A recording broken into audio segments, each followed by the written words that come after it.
Despertando a Consciência é o canal que vocês estão começando a assistir hoje, mais uma vez, é, que é um canal voltado para o estudo da espiritualidade e da saúde. É que são os dois nichos de grande interesse da minha vida.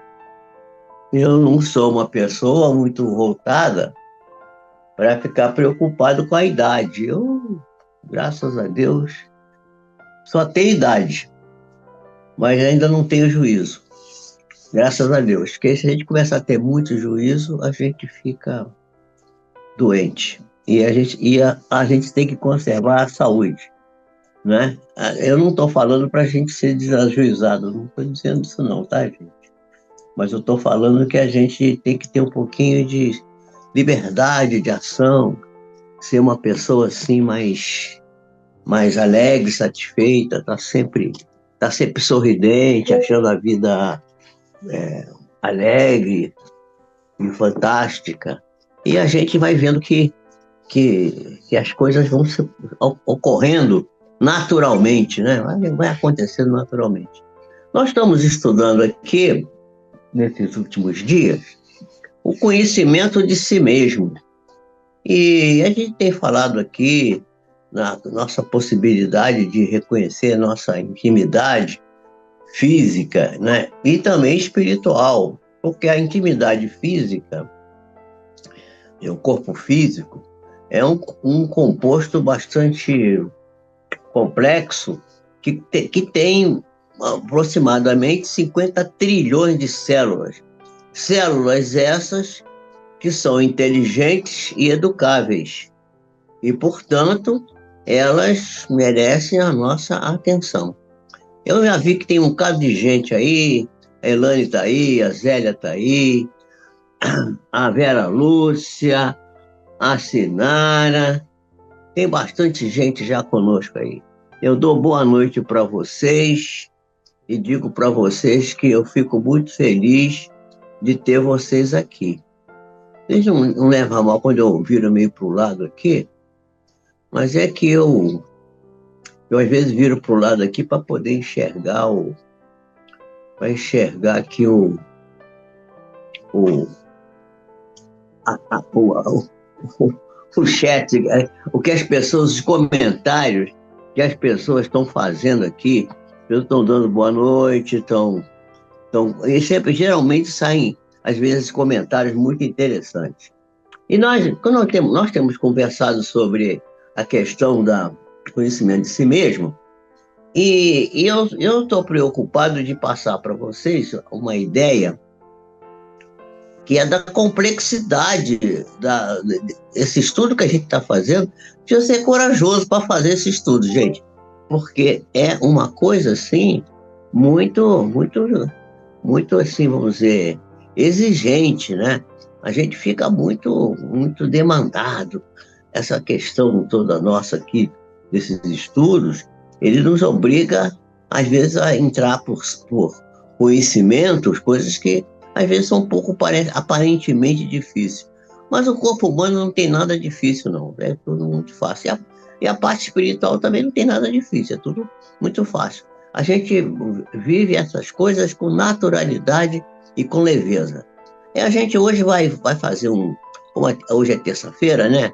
Terça-feira é dia da gente fazer um estudo científico mais assim, voltado para a questão da ciência, né? Da parte, vamos dizer, mais material, mais voltada para o conhecimento do corpo físico. E a gente hoje vai falar de 3 nutrientes, e nós vamos apresentar aqui alguns diapositivos para vocês. Esses nutrientes que eu vou falar aqui é zinco, né? Cobre e selênio. Aí, antigamente, quando eu falava, eu não pensava nem em estudar medicina, e se falasse comigo que eu ia tomar zinco, eu ia rir, porque o zinco que eu conhecia era o teto de zinco, era a telha de zinco. Aliás, tinha uma música popular brasileira, né? Chamava-se Chão de Estrelas, é uma música famosíssima, cantada por um grande cantor da antiguidade, né? Do velho rádio, né? Eu não sei se era Silvio Caldas cantava. Silvio Caldas cantava, chama Chão de Estrelas, uma música lindíssima. E tinha um pedaço que ele dizia assim, que a lua furando o nosso zinco, quer dizer, o teto de zinco que tinha uns buracos, né? Salpicava de estrelas nosso chão. Olha que coisa poética, bonita. Então a gente, o estudo aqui também ele é um pouco, vamos dizer assim, artístico. A gente tem que lembrar da arte. E aliás, ontem eu estava ouvindo a gravação da Flauta Mágica. Flauta Mágica é uma ópera que foi escrita por Mozart, né? Wolfgang Amadeus Mozart. E a flauta mágica é uma música, uma composição artística, porque tem balé, tem canto, tem orquestra. A ópera é uma forma artística completa, é uma poesia. E essa ópera ela vai tratar exatamente dos problemas evolutivos do homem, vai mostrar um lado de pessoas que estão ainda primitivas, presas no ciúme, na ira, na raiva, que acho que são as coisas primitivas que temos que conhecer em nós mesmos, reconhecer em nós. Aquelas coisas que estão ligadas ao nosso sistema nervoso, naqueles núcleos da base, naquelas estruturas cerebrais que estão próximas da medula, né? Ou então a questão emocional, a pessoa fica irritada, nervosa, fica irritadiça, uma estrutura mais moderna, mas ainda antiga, que é aquela da região mediana, onde está a parte emocional, né? Ali as estruturas das amígdalas, das estruturas mais emocionais, e uma parte do cérebro mais alta que é a racional, que é a da vontade. Então a gente vai ver lá na ópera que a ópera vai tratar da parte da raiva, do ódio, da intriga, e vai mostrar como que as pessoas às vezes interpretam erradamente, e conta a história de um príncipe, né, que está perseguido por uma serpente, e cai de tanto cansado, de tanto fugir da serpente, caiu cansado e entrou no reino de uma mulher que era meio mágica, era uma bruxa, vamos dizer assim. Na realidade, ela era mãe de uma menina e dizia que a menina tinha sido sequestrada e que precisava encontrar um príncipe encantado para libertá-la. E o indivíduo que a raptou era um monstro. E no final da história, aquele que era o monstro não era o monstro, era o mocinho. E ela é que era a monstra. Quer dizer, a história é muito interessante, porque vai exatamente falar do ser humano, aí vai falar da religiosidade, vai falar da poesia, da beleza, vai falar da parte, vamos dizer assim, mágica da vida, né? Porque tem um carrilhão mágico, tem a flauta, o nome já está dizendo flauta mágica, era uma flauta de ouro que era mágica. Então, uma coisa muito, muito bonita, muito interessante, e a arte mostrando como que a gente pode ver o processo evolutivo do homem ali representado naquela história linda que eu ontem assisti a gravação. Eu já tinha assistido a apresentação normal, que foi domingo, mas aí resolvi maratonar ontem, assim, eu queria ouvir de novo, mas será que tem? Aí procurei, achei a gravação, tem a gravação no YouTube. É uma coisa maravilhosa, né? Uma coisa maravilhosa, uma coisa assim muito, muito maravilhosa mesmo, sabe? Uma coisa fantástica, que a gente não tem noção da beleza que é essa arte. Então, a gente está aqui, o meu computador, com a tela que eu estou vendo aqui, que eu estou vendo a minha própria apresentação aqui, e com o chat, ele está aqui brigando comigo aqui, porque quer fechar, e eu já fico aqui clicando nele para ele não fechar nada agora. Espera um pouco, deixa eu terminar. Mas é negócio de antivírus, essas tem tanta coisa nas telas, e eu tenho duas telas aqui, e uma das telas queimou, né? Desapareceu. Então, a gente tem que aprender essas coisas, quer dizer, esse lado artístico, bonito, e tem um lado científico, que a gente vai hoje estudar zinco, cobre e selênio. Então, a gente tem que comer zinco, tem que repor cobre e selênio, que é uma. O selênio, onde existe selênio no Brasil, é no Pará. Tem muito selênio lá no Pará. E tem a castanha do Brasil, que é a castanha do Pará, né?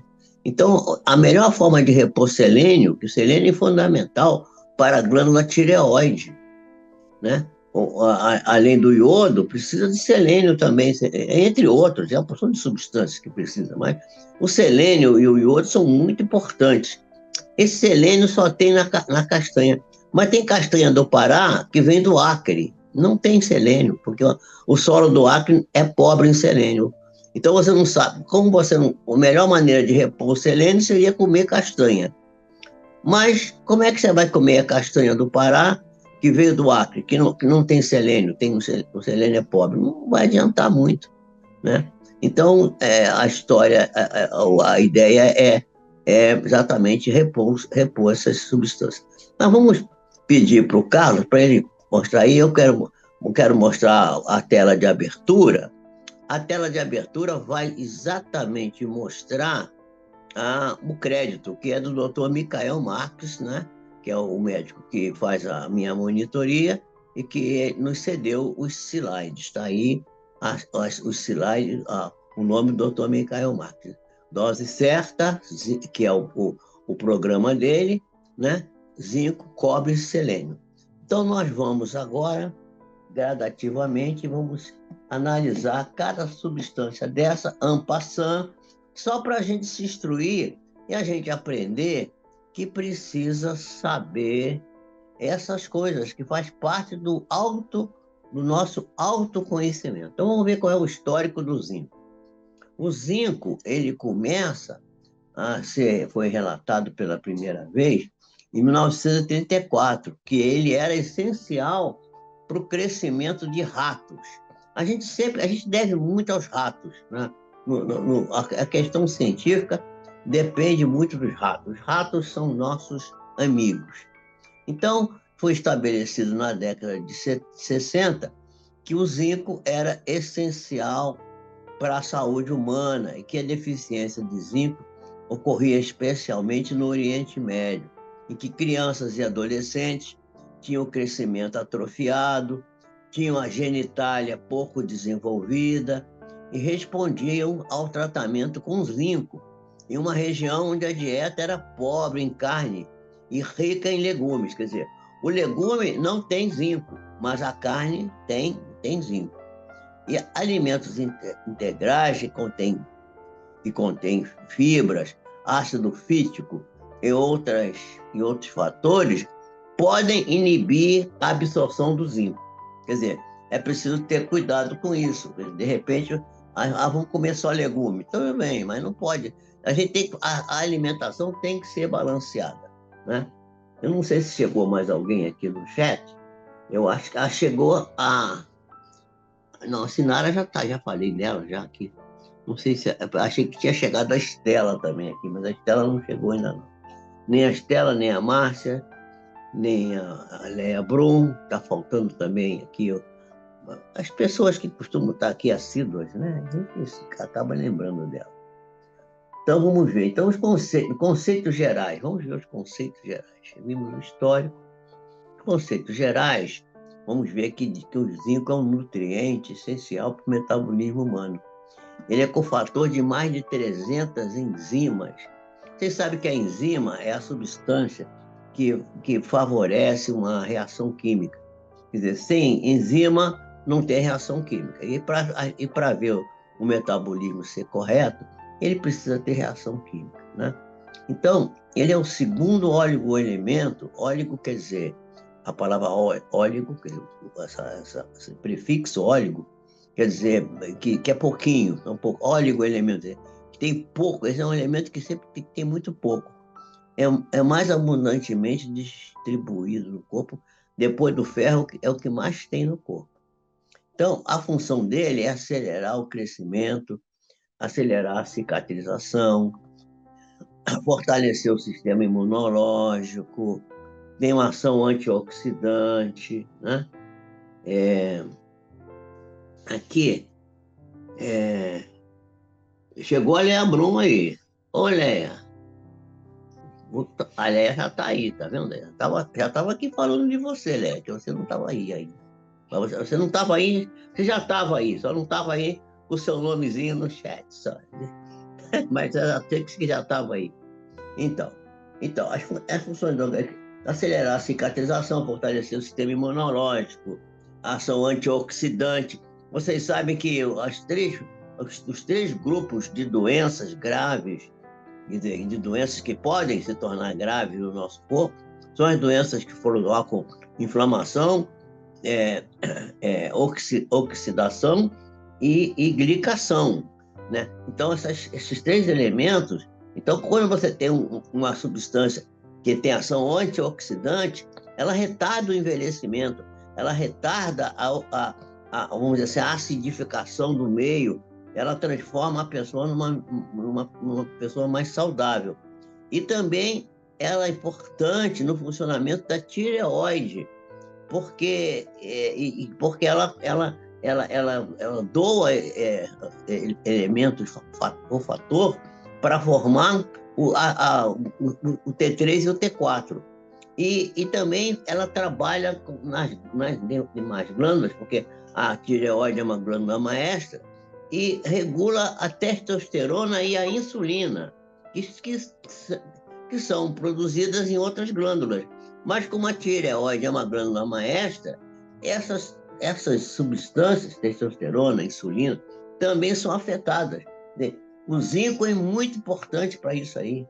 Então, apenas uma pequena parte do zinco consumido na dieta é absorvida, porque ela é eliminada, uma vez que os fitatos, né, que estão presentes nas nozes, no farelo, no feijão, na soja, leguminosas em geral, o pão integral eu sempre não recomendo pão integral.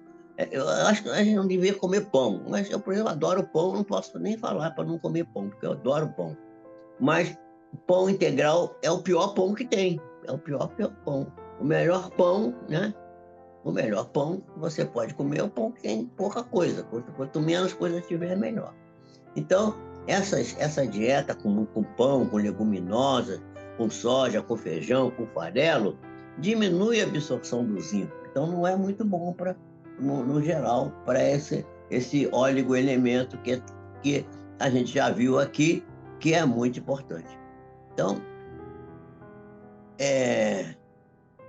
vamos ver. Vamos ver adiante aqui. Vamos passar aqui, vamos para as fontes alimentares. Fontes alimentares, vamos para as fontes alimentares do zinco. Zinco, fonte alimentar. Tá aí. Então, aí na fonte alimentar, vocês vão ver que o zinco é encontrado numa variedade grande de alimentos, né? Carne bovina, nas aves, nos frutos do mar, os ovos, principalmente na gema, né? No amendoim, na amêndoa, na castanha, no feijão, na semente de abóbora, na linhaça e no chocolate. Mas não é esse chocolate maravilhoso, chocolate ao leite, que eu, por exemplo, adoro chocolate ao leite. Não é esse, não tem valor nenhum.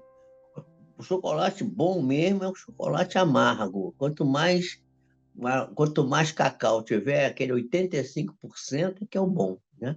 E que não tem.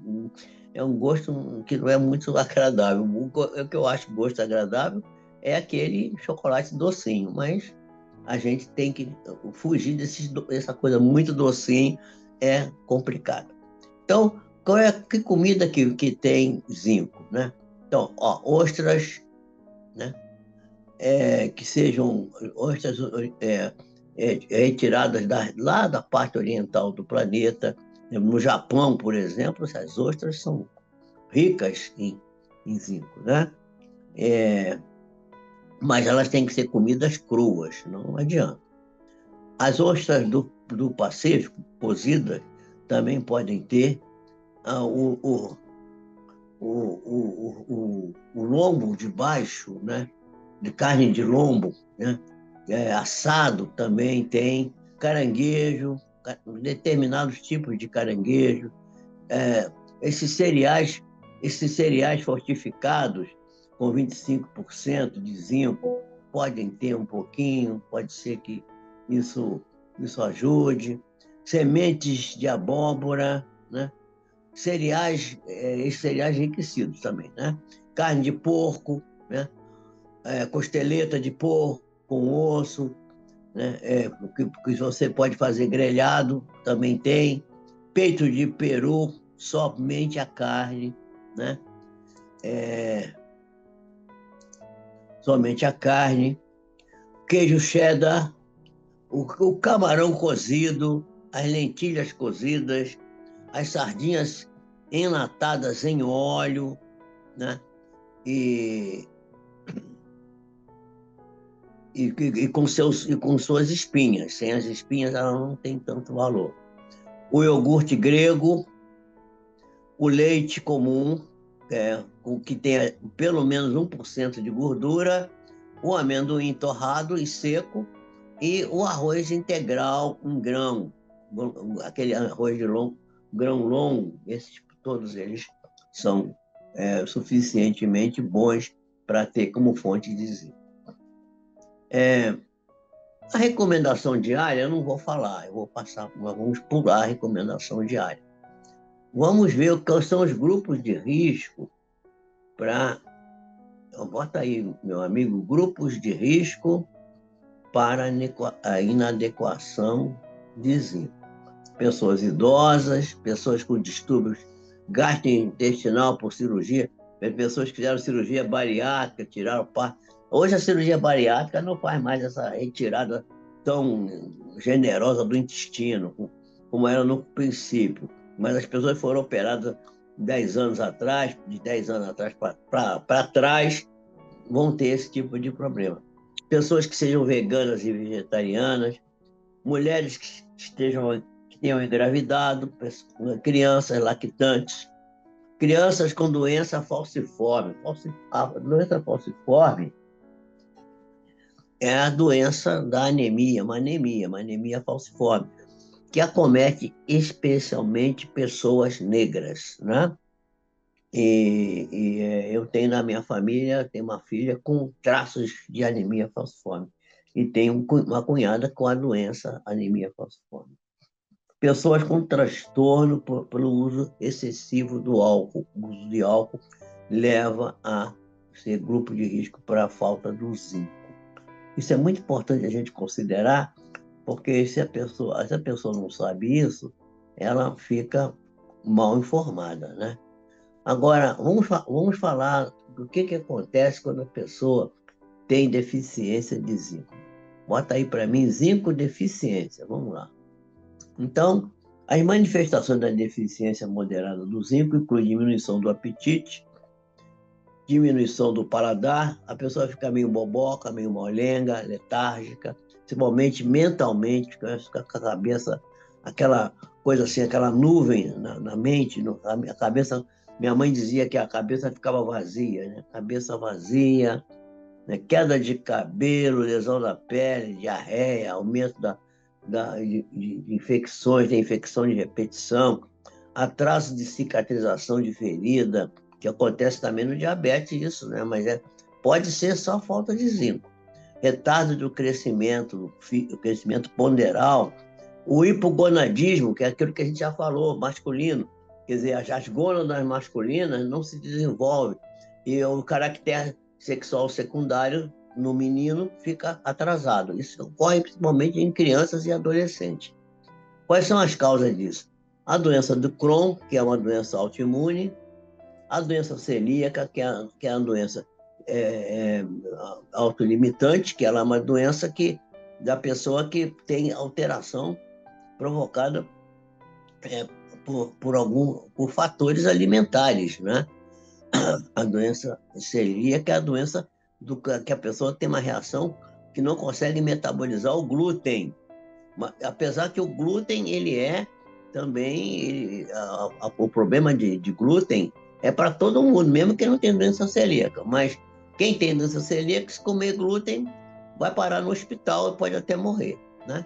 Então, alcoolismo crônico, cirrose hepática, essa doença falcifóbica da qual eu já falei, que é um tipo de anemia, né? Uma anemia de origem é, é, genética, né?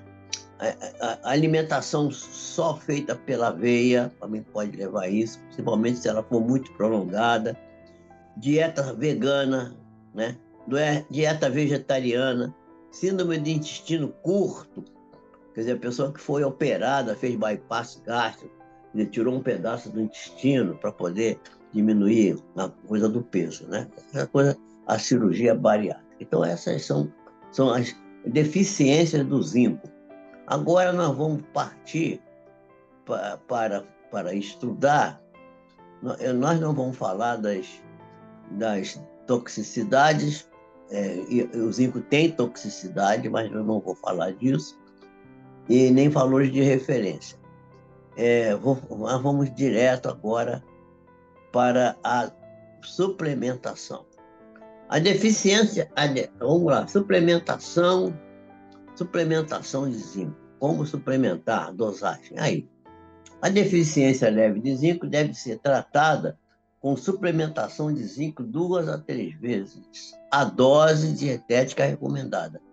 Enquanto a deficiência moderada pode ser tratada com 4 ou 5 vezes a necessidade diária. Por quê? Porque uma parte grande vai ser eliminada. O tratamento deve durar 6 meses. A pessoa pode ter diarreia aguda, principalmente quando está desnutrida, de 6 a 36 meses de idade. E foram utilizados nessas pessoas 20 miligramas por dia de zinco elementar, que é uma dose super alta. Para retardar a progressão da regeneração macular, quer dizer, macular é o problema na vista, né? Na visão. Relacionado à idade, pode-se usar zinco até 80 miligramas de zinco elementar com 2 miligramas de cobre junto, porque o zinco deve sempre ser administrado junto com o cobre. E deve ser usado diariamente uma combinação de 500 miligramas de vitamina C e vitamina também E, vitamina E e também beta-caroteno. Essas coisas são básicas, são quase que um verdadeiro padrão no tratamento de reposição. No exame de laboratório nós não vamos falar, e vamos passar para o cobre. Bota aí o cobre para a gente falar dele. Então, o cobre, primeiro vamos falar do histórico. Volta aí um pouquinho para botar o histórico do cobre. Né? O cobre, a essencialidade nutricional do cobre vem do ano de 1928, quando alguns ratos que eram anêmicos, com crescimento atrofiado, apresentaram melhora significativa após a suplementação dietética com sulfato de cobre por 6 dias. Em 6 dias de tratamento, recuperou o bichinho. Embora se diga que Hipócrates é o pai da medicina, né, gente? Ele viveu 400 anos antes de Cristo, né? Já usava o cobre. Os cientistas ainda estão, até hoje, buscando entender bem como que o cobre funciona. As funções do cobre no corpo humano ainda são muito ignoradas, porque a gente não sabe mesmo. Os estudos permanecem, a gente está estudando sempre, mas não é muito fácil saber como que isso funciona. Vamos para o histórico do cobre, né? Não, vamos agora para o histórico, não. Nós vamos agora estudar, vamos agora ver a prevalência e a deficiência do cobre. Pode pôr aí, meu amigo, cobre preferência e deficiência. Alguns consensos pontuam que essa carência nutricional seja mais comum do que se imagina, esteja sendo subdiagnosticada.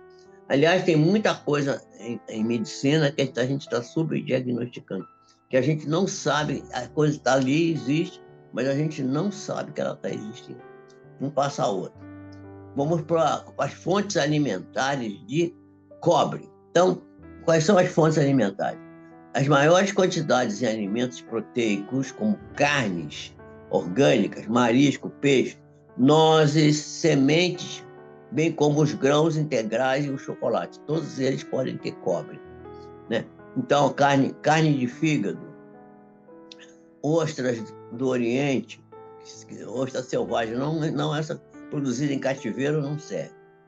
Chocolate, né? Sem açúcar, batata cozida com casca, cogumelo, shiitake, aquele cogumelo que pode ficar tudo pretinho, que você gosta muito de comer, é uma comida, são comidas que as pessoas comem muito pouco. Quem é que come batata com casca? Chocolate sem açúcar, é difícil. Fígado ainda tem gente que come, mas tem gente que não gosta de fígado, né? Cogumelo, shiitake também é uma coisa que pouca gente come. Castanha de caju. A gente come castanha de caju torrada a seco. Lá no Nordeste se come muita castanha de caju, mas aqui não. Caranguejo, também no Nordeste se come muito caranguejo. A gente vê alguns restaurantes, por exemplo, na Zona Sul do Rio, caranguejo vivo, que eles fazem lá, pastinha de caranguejo, não sei como, fazem lá. Mas são comidas raras, não é uma comida do dia a dia das pessoas, né? O miolo da semente de girassol torrado, miúdos de peru cozidos, o chocolate amargo, que a gente já falou, de 70% a 85% de cacau, né? O tofu, que é muito usado pelos veganos aí, pessoas que não comem carne e tal, não carnívoros.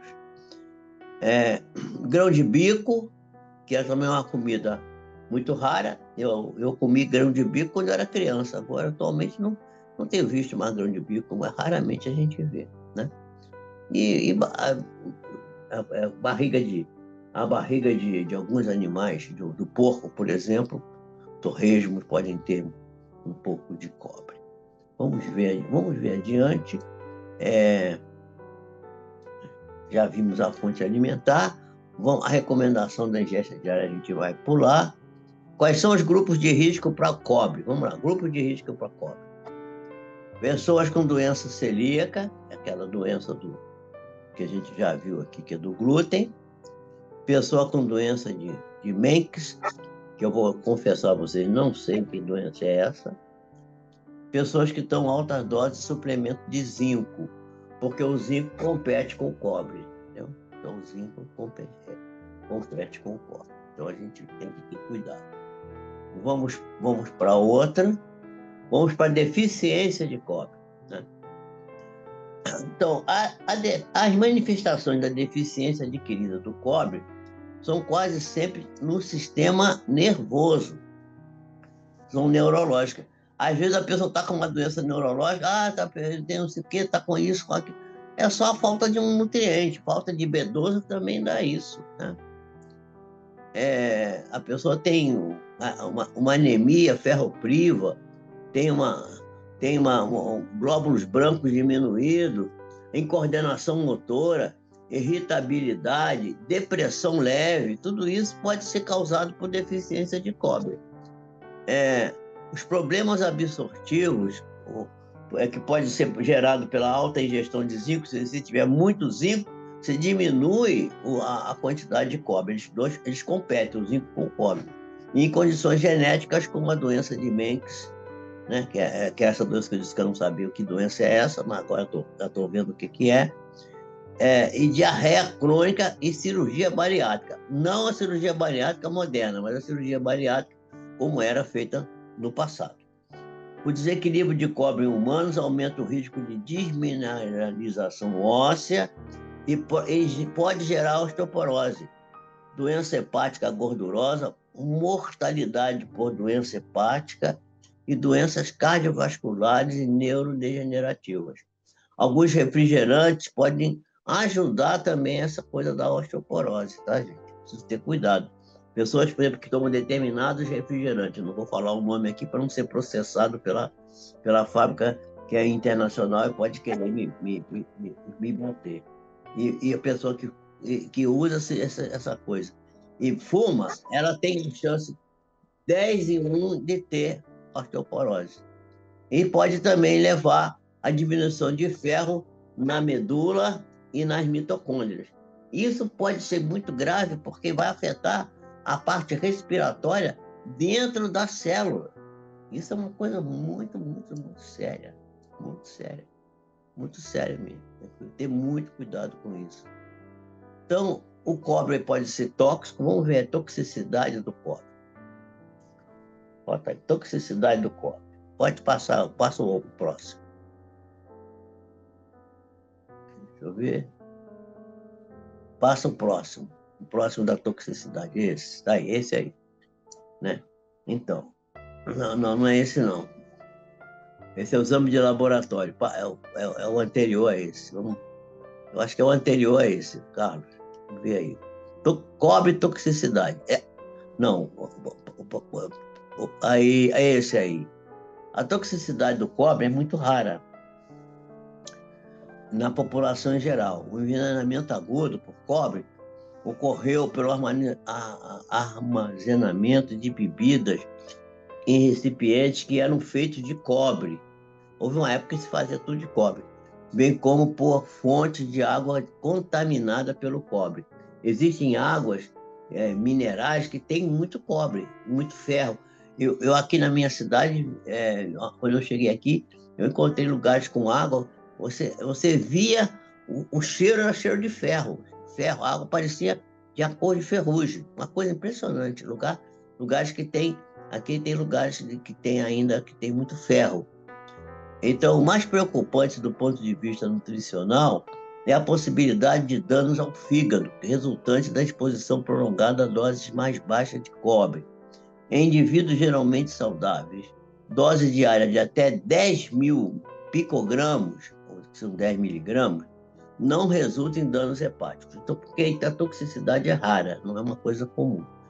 Para suplementar cobre em crianças, deve ser abordada a suplementação em crianças deve ser abordada com cautela, uma vez que os reguladores homeostáticos da absorção e excreção do cobre não estão ainda desenvolvidos adequadamente, aumentando assim o potencial de intoxicação por cobre.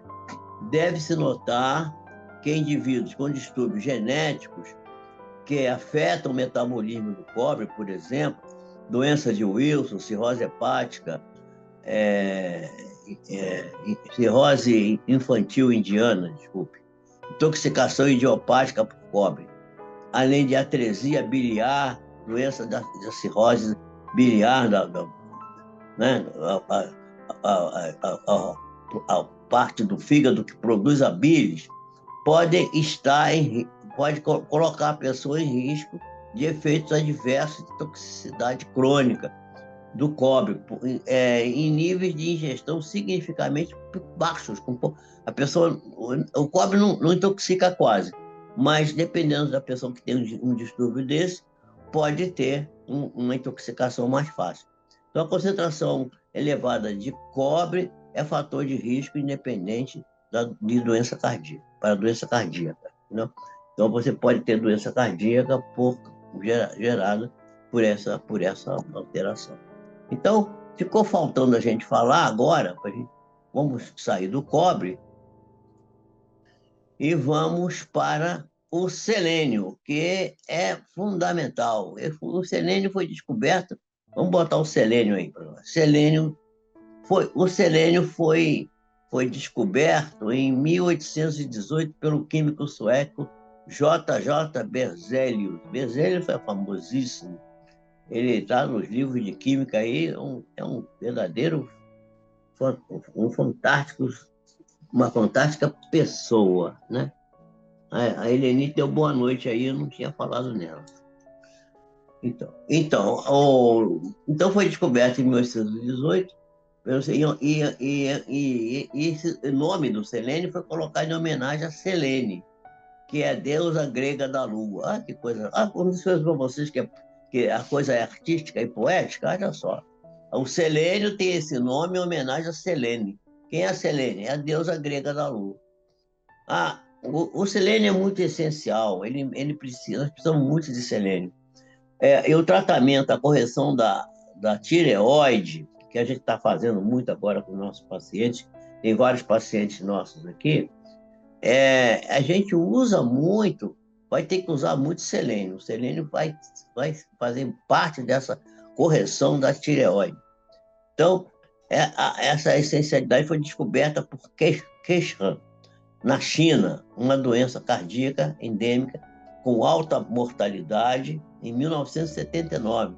Descobriu-se que quando você suplementava selênio, podia prevenir o aparecimento dessa doença. Olha só, quer dizer, a gente não ouve nem falar em selênio quase que.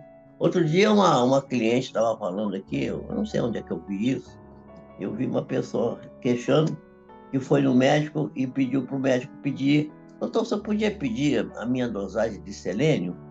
É, Aí o médico falou assim, mas para que você quer saber o seu selênio? O selênio não serve para nada. Quer dizer, a pessoa ignora isso. Olha só, e médico, hein? Olha só. Então, vamos ver aí, conceitos gerais. Carlos, bota aí, conceitos gerais, selênio, conceitos gerais. É um bioelemento essencial para o funcionamento do organismo. É um cofator de enzima, atua em diversos processos bioquímicos e fisiológicos. E o destaque é para processos antioxidantes, anti-inflamatórios e imunomoduladores. E tem um papel crítico na produção do metabolismo do hormônio tiroidiano. Acabei de falar isso agora aqui, ó. Para você corrigir a tireoide, tem que usar selênio. Se você... a melhor fonte de selênio seria comer castanha, castanha do Pará. Mas como a gente não sabe a castanha do Pará de onde que vem, o solo do Acre, por exemplo, lá tem castanha do Pará beça, ou castanha do Brasil, como chama também. Só que não adianta, porque o solo de lá não tem a quantidade de selênio que possa vir na castanha. Você vai comer castanha do Acre ou de Rondônia, a castanha não vai ter selênio. Então, como a gente não pode saber qual é a origem da castanha, infelizmente, não se pode comer 2 castanhas por dia para repor selênio. Vai ter que fazer reposição mesmo do ponto de vista, vamos dizer assim, nutriente mesmo, repor nutriente. E o selênio ele é importante também para a síntese do ácido desoxirribonucleico, que é o DNA, e na proteção contra os danos oxidativos, infecções generalizadas, infecções de repetição. E, além disso, ele é necessário para o funcionamento normal da glândula tireoide, como eu já falei anteriormente, já tinha falado isso, né? Então, a gente a deficiência, vamos ver, prevalência da deficiência de selênio. Vamos lá, prevalência da deficiência de selênio. Bota aí, qual é a prevalência? Então, olha só, a deficiência de selênio afeta entre 500 milhões e 1 bilhão de pessoas no mundo inteiro, devido à ingestão inadequada de selênio. Olha só, gente, como é importante isso. Como é que pode? Como é que a gente pode ignorar isso? Não, não pode, né? Não pode ignorar. Bom, fontes alimentares, eu não vou falar. Na castanha do Pará, é o que tem, é o melhor. É o melhor. Se você olhar aqui, bota essa lista aí, selênio, fonte alimentar. Não vamos estudar, não vamos fazer tudo isso aqui não, mas a gente olhar aqui vai ver que a castanha do Pará é disparadamente a maior fonte, olha lá, 544, 989. Os outros é 18, 27, 28, 31, 33, 37, 15, 18. Não vale nem a pena. Carne moída, 25% de gordura grelhada, tem 18. Quase nada, né? Miligrama por porção. Ou percentagem necessária para a vida diária, também baixo. Então, seria castanha, quer dizer, castanha do Pará seria, na nossa ótica, o melhor repositor de selênio. Se a gente souber ir lá no Pará buscar a castanha do Pará, onde tem um solo rico em selênio, né? Então, a recomendação diária, também não vou falar, porque isso aqui já é muito técnico, né? Os grupos de risco são as pessoas que vivem em regiões com deficiência. Bota aí, grupos de risco, Carlos. As pessoas que vivem em regiões com deficiência de selênio, pessoas que fazem diálise renal, né? Pessoas com HIV. Selênio é muito um grupo de risco. Essas pessoas têm que ser reposto selênio nelas, né? Então, a deficiência do selênio, vamos ver, deficiência de selênio, bota aí. A deficiência de selênio também tem maior probabilidade de ser prevalente na comunidade como um todo, em vez de apenas em casos esporádicos. Normalmente é devido à escassez de fontes de selênio em uma determinada região. Sintomas de deficiência grave de selênio estão principalmente relacionados com sintomas musculares, articulares, cardíacos, e a deficiência moderada leva ao aumento da infertilidade em homens, pode fazer câncer de próstata e doença neurológica. A deficiência de selênio também pode levar a diversas consequências clínicas, incluindo câncer, doença cardiovascular e diabetes do tipo 2 e doença pulmonar crônica, doença pulmonar obstrutiva crônica, né? Bom, eu acho que a gente pode passar o último slide aí dessa série, Carlos, que é o thank you, para a gente dizer muito obrigado e pedir perdão a vocês, de ter chateado um bocado falando desses 3 elementos, né? O zinco, o cobre e o selênio. Mas a gente está fazendo um trabalho para o autoconhecimento. Como é que a gente vai fazer autoconhecimento se a gente ignora que isso é importante para nós? Isso é uma coisa boa para nós.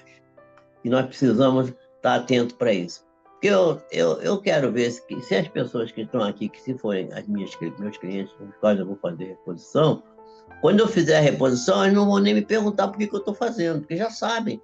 E eu acho que a pessoa que vai se tratar tem que saber sobre a sua problemática. Nós vamos ter que pedir exame para ver essas coisas, avaliar, para ver, para poder atingir o grau necessário de conhecimento, para que a gente possa, de fato, atender a parte espiritual, de ser melhor, de ser mais resiliente, mais satisfeito, mais tranquilo, mais bondoso, mais caridoso, e ter mais saúde, dormir melhor, comer melhor, ter esses micronutrientes corrigidos, para que a gente possa.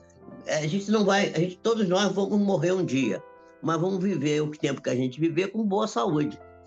Não há coisa melhor do que você viver uma longa vida tendo saúde, tendo boa disposição, tendo interesse pelas coisas, estando com a sua mente lúcida, clara, né? Não estando preso em nada que vai te fazer mal. Então, essas coisas são muito importantes. Eu agradeço muito a vocês terem me aguentado até aqui com esse conhecimento que é interessante, mas que é meio, né? Meio assim, vamos dizer, chatinho, né? Porque são de dados, muito do número e tal. A gente não quer que ninguém saiba isso, e ninguém fique expert nisso, mas que tenha uma noção geral, uma noção aproximada. E eu vou pedir aqui para vocês depois botarem aí no chat, aí vou mandar depois no meu WhatsApp, se vocês acham que esses conhecimentos que eu estou passando aqui são realmente interessantes, são fundamentais.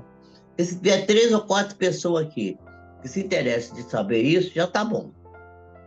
Eu não acho que a gente tem que fazer isso para ter quantidade. Eu gostaria que tivesse mais gente, mas já que não tem, vamos ter qualidade, pelo menos ter um grupo pequeno, mas um grupo que gosta disso, que se interessa e que quer esclarecer. E quem quiser mais esclarecimento, é só fazer questionamento, pergunta, manda no Zap, manda. Aí não, tem aí o Carlos tinha criado aí um e-mail para fazer pergunta, mas ninguém usou até hoje. Eu acho que não saiu nenhuma pergunta lá no e-mail. Eu acho que as pessoas até esqueceram disso. Então, eu pediria a vocês que vocês procurem fazer isso, procurem se interessar e dizer para mim se está valendo a pena isso aqui, se é uma coisa que está sendo relevante. Porque se não tiver, a gente muda, faz outra coisa. Vamos fazer. Tem muita coisa para ser feita. Eu acho que vale a pena a gente insistir e aprender, porque o aprendizado não ocupa lugar e pode ser útil. De repente, a gente começa a ver, aquilo que eu vi, devia ter prestado atenção, não prestei, aí já passou. Muita paz, Jesus nos nossos corações, hoje e sempre. Que assim seja, vamos seguir em frente. Uma boa noite para todos, um bom sono e até sexta-feira.